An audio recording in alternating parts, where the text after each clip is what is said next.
today's sequence is about how to use the dinghy, the tender, right? It's not like black and white, this is how you must do it, but I have been doing this for a long time, getting off boats, getting in tenders and driving little tenders. So I think I've got it figured out, and this may be helpful for you if you're a newcomer, if you haven't really done it before, because they can be awkward little boggers to get into off the swim ladder off the back of the boat, right? So let's show you a few things, a few do's and don'ts will be helpful. First of all, the boat's been secured overnight with a bowline, and then I put an extra half hitch in the bowline. So if you're not familiar with that, look up my video on how to do these knots, okay? Most important thing, we never ever let the boat go until we've got the engine started, okay? Yesterday we had 20 knots of wind blowing out of the bay into the open ocean.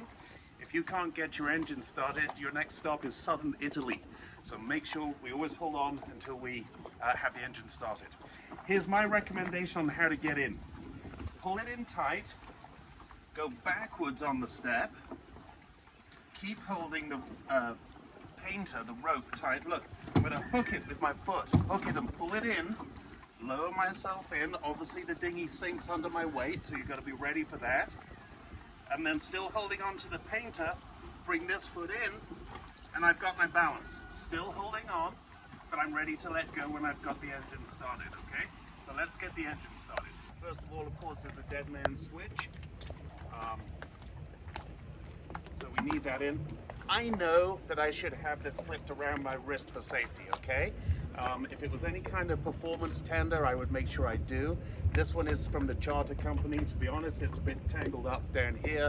I can't hook it on, so I understand dead man switch is essential, especially if you've got anything a bit more than 2.5 horsepower, which is what we've got here. So I'm going to risk it, okay? So work with me on that. Let's see if it starts. A little bit of choke, a little bit of gas. Ah, lucky. All right, so we're ready to go. This one doesn't even have a gear, so what I'm going to do is sit back here and demonstrate a few little techniques on maneuvering these things, because they're quite tricky to drive, especially at slow speeds. All right, so the engine's running, so we can let go and tie the painter into the boat. That way it can't fall out the side and end up in your propeller. Okay.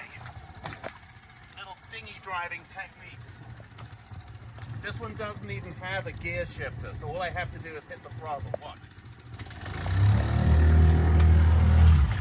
Oh, nice tight turn. Watch. Nice tight turn. If I want to go somewhere, I'm going to sit more in the middle of the boat, trying to face forward as best I can. That way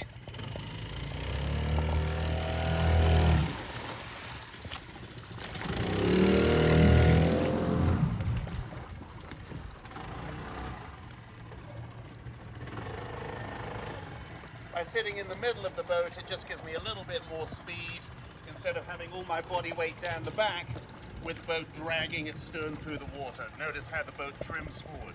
Or I could even kneel like this, facing forward.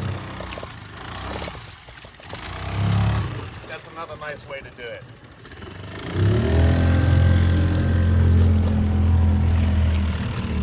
And it's fun! Alright, as we come back in, look.